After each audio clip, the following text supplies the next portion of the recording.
Ever looked up at a cloud-filled sky and, wished you could just fly through it, not worry about being grounded? Today, we're doing a deep dive into the EASA Basic Instrument Rating, the BIR. For us, private pilot license holders, PPL-A holders, this isn't just another piece of paper. It's a fundamental shift, really. It's designed to let you operate aircraft safely under Instrument Flight Rules, IFR, and crucially, within Instrument Meteorological Conditions, IMC. It seriously extends your capabilities, way beyond just sticking to visual flight rules, VFR. Absolutely.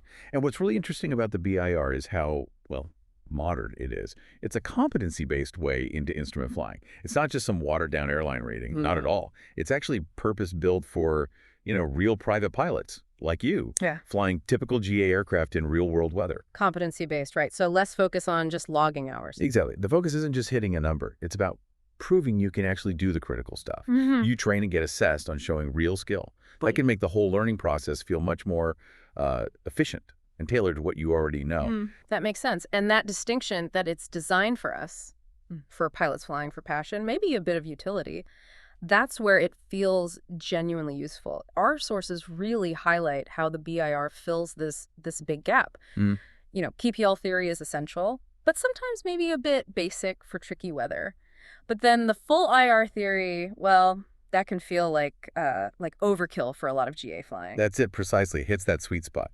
PPL theory is too basic sometimes. Full IR theory is often way too much for typical GA needs. The BIR just slots right in there. Okay. And that's where this modular design idea comes into. Think of it like building blocks. You can tackle it in stages. Maybe nail the instrument approaches first, then focus on the cross-country IFR navigation later. Right. Makes it less daunting. Definitely. A full IR might bury you in complex ATC procedures or systems you won't see in your Cessna. The BIR, it strips it back to the practical, essential skills you actually need to navigate safely when you can't see the ground. So what this means in the cockpit is... It means focusing on using your GPS effectively, flying approaches accurately, making good decisions when the clouds roll in, not just memorizing obscure regs you'll never use. Okay, let's get practical then. You mentioned flying in real weather. What kind of conditions are we really talking about where the BIR makes the difference? Like, what's a typical scenario? VFR pilot grounded, BIR pilot flies. Yeah, good question. Okay, imagine this. You're flying cross-country, skies are decent where you are, but your destination is reporting, say, scattered clouds at 800 feet. Visibility is down to maybe 3 miles in haze. Okay, yeah. VFR stops there. Pretty much. Yeah. As a VFR pilot, you're probably diverting or sitting on the ground waiting. Frustrating. With the BIR, it's different. You're not just hoping for the best. You can file IFR, take off VFR, climb through that layer using your instruments, and then importantly, fly a published instrument approach right down to the minimum altitude at your destination. Safely. Safely, yes. It's about having the skill and the procedures to navigate precisely through that haze or cloud layer, knowing you can descend and break out visually near the runway. That is a game changer. Less frustration, fewer canceled trips, more flying. Exactly. More utility from your license and your plane.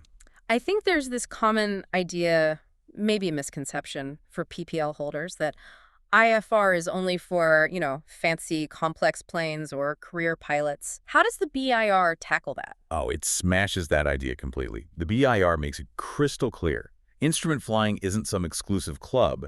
It's a set of skills.